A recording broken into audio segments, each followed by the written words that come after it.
Hello दोस्तों, आज आप लोगों के सामने एक नया टॉपिक लेके हम आए हैं। ये कॉमन चीज़ है जो सबको पता है, सब देखता है, लेकिन डिफरेंस है क्यों है और क्यों बोला जाता है, यही कन्फ्यूज़न में होता है। आज का वीडियो देखने के बाद आप लोगों को ये कन्फ्यूज़न पूरा दूर हो जाएगा। मोटर में हम लोग देखते हैं किलोवाट में रेटिंग आता है और ट्रांसफार्मर में देखते हैं केवीए में रेटिंग आता है। आखिरकार ये क्यों है? तो पहली बात तो आपको ये आप लोगों को ये जानना होगा, सिर्फ ये केवीए रेटिंग सिर्फ ट्रांसफार्मर में नहीं आता है। ये बहुत सारा चीज़, बहुत और भी चीज़ है जिसमें आता है।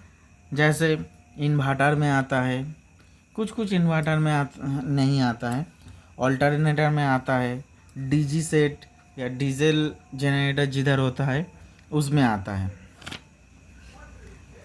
तो हम लोग केवीए, तो किस केवीए का हम उसमें यूज़ करेंगे, देखेंगे कि आउटपुट इलेक्ट्रिकल एनर्जी जो देता है, जो इंस्ट्रूमेंट आप लोगों को आउटपुट में इलेक्ट्रिकल एनर्जी देता है,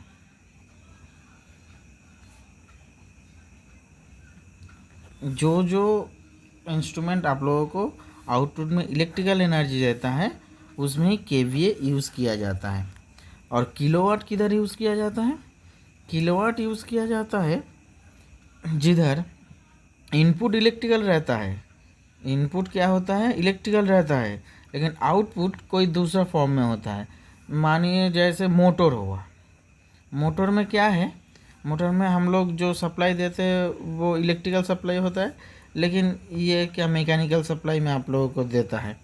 या फिर ऐसा भी हो सकता है सप्लाई जो इनपुट होता है वो इलेक्ट्रिकल होता है, लेकिन जो आउटपुट होता है हीट का फॉर्म में हो सकता है, लाइट का फॉर्म में हो सकता है। ये सब मतलब जो चीज़ में इलेक्ट्रिकल इनपुट होता है, आउटपुट का दूसरा फॉर्म में होता है, उसमें किलोवाट यूज़ किया जाता है।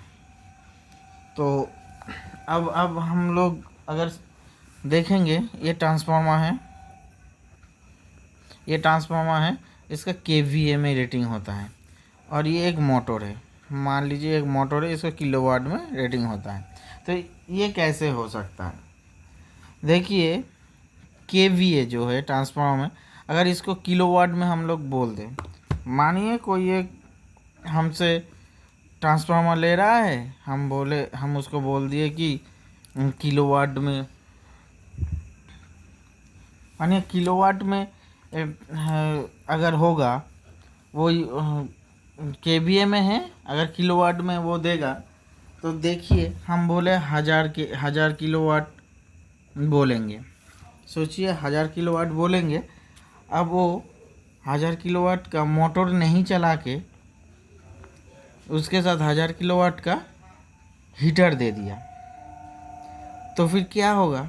हीटर का पावर फैक्टर ज़्यादा होता है, इसलिए क्या होता है, ट्रांसफार्मर ओवर हीटेड हो जाएगा और जल जाएगा। तो आप लोगों को ये एक समझना है, ये चीज़ लोड 3 टाइप का होता है। लोड कितना टाइप का होता है? 3 टाइप का। एक होता है इंडक्टिव टाइप, दूसरा होता है रेजिस्टिव टाइप,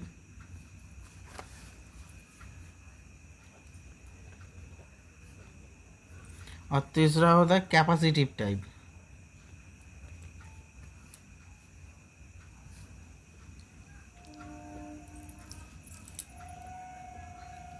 तो inductive type, resistive type, capacitive type, ये 3 टाइप का लोड होता है। इंडक्टिव टाइप किसको कहते हैं?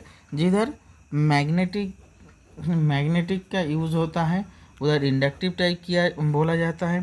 रेजिस्टिव टाइप के कौन है? जो हीट प्रोड्यूस होता है या फिर लाइट प्रोड्यूस होता है, सीधा उधर रेजिस्टिव टाइप लोड होता है।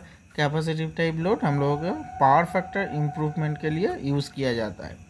तो फिर अगर कोई इंडक्टिव टाइप लोड लगा दे, इसका पावर फैक्टर ऑलवेज लैगिंग होता है, मतलब कम होता है। रेजिस्टिव टाइप का पावर फैक्टर लीडिंग होता है। रेजिस्टिव का ऑलमोस्ट 0.9, इंडक्टिव का 0.8 और कैपेसिटिव का 1 रहता है। तो इसके लिए अगर कोई किलोवाट में हम लोग बोले और कोई हम लोग बोले कि मोटर लगाइए 1000 वाट का 1000 किलोवाट का, वो लगा दिया रेजिस्टिव टाइप का, तो इधर लीडिंग हो गया तो ये जल जाएगा। कोई कैपेसिटिव का लगा दिया, इसलिए हम लोग क्या करते हैं केवीए में बोलते हैं। केवीए में ट्रांसफार्मर का बोलते हैं। तो केवीए में बोलने से क्या होता है, मानिए 1000 केवीए बोले, तो फिर उसको अब मोटर चलाना है, हीटर चलाना है, और जो भी चलाना है उसको पहले इसको ट्रांसफॉर्म करना पड़ेगा किलोवाट में। तो किलोवाट में ट्रांसफ़र करेगा। अगर इंडक्टिव टाइप चला है तो इसके साथ 0.08 मल्टीप्लाई करेगा, तो इसका हो गया 800 किलोवाट। तो फिर 1000 केवीए ट्रांसफार्मर 800 किलोवाट वो लोड ऐड कर सकता है। मान लीजिए अभी कोई रेजिस्टिव लोड ऐड करेगा, तो फिर वही रेजिस्टिव लोड का क्या होता है, पावर फैक्टर होता है 0.9, लीडिंग होता है, तो ये हो गया 900 किलोवाट। तो इसलिए हम लोग ट्रांसफार्मर जो है उसको केवीए में देते हैं, किलोवाट में नहीं देते हैं। तो आशा करते हैं ये छोटा सा जो वीडियो है इसमें आप लोगों का केवीए और किलोवाट का जो भी है, जो भी प्रॉब्लम था वो सॉल्व हो गया। Thank you.